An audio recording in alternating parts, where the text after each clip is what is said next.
Hey fellow flowers, Violet here and welcome back to my channel. Today I am coming at you with another tutorial on how to finish your lanyards. And this is using a technique which is actually used pretty popularly in macrame.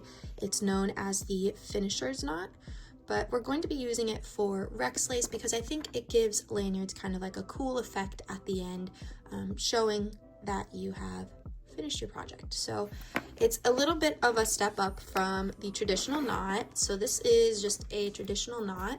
This is a checkerboard stitch which is available in my Etsy shop if you are interested. But this one features a traditional knot, and then this one is kind of like the Chinese finishing method where you wrap your strings and tuck them underneath the sides.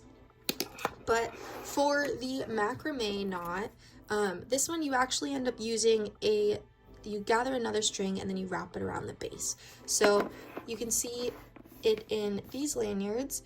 So we're going to be showing you how to do this one today.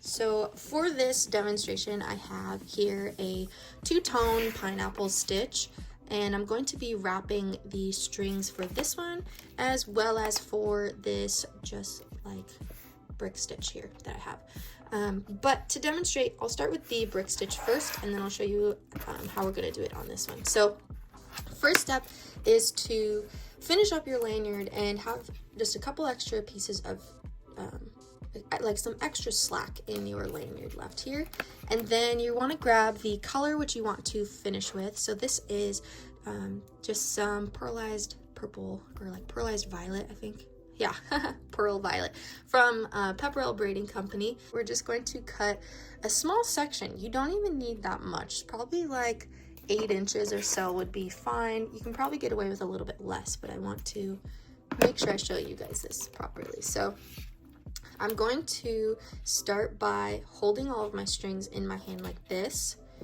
and you want to keep them all kind of flush and all parallel with each other.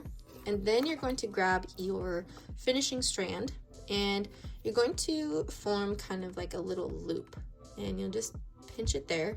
So you have a loop, and then you have a lot of slack over here. And we're going to take this loop and lay it against the strands, and then you want to pinch it. So I have a little bit of slack up here, and then I have my loop down here, and then I have my extra long slack here. And this is what we're going to be wrapping the strands with. So to do that, I'm just going to hold this in my hand and wrap around all of the strings.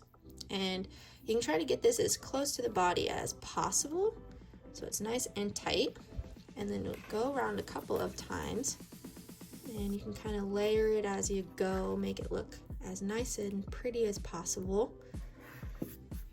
And I kind of like to stack them on top of each other, like so, going around a couple of times.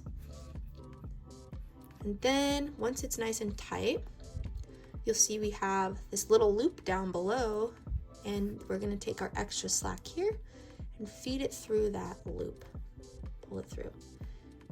Next, from here, with this little tab up here, pull on that, and it's going to tighten the loop around our extra slack.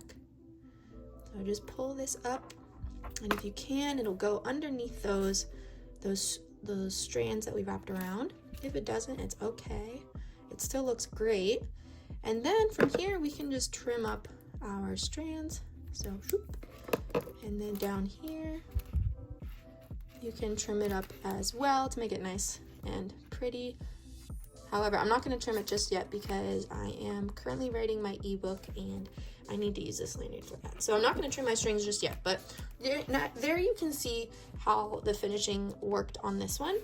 Now I'm going to do the same thing on my two-tone pineapple stitch here. And again, I will grab a little bit of string here.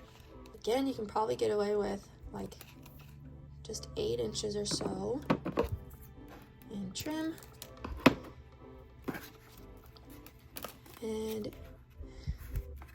we'll do the same thing, which is make a loop, pinch, lay it on the body, take your extra slack and wrap around all of these strands like so, going all the way around like that. And then for the last step, we'll take the extra slack, insert it through the loop, and then pull our tab and just watch it as it kind of like disappears under the body.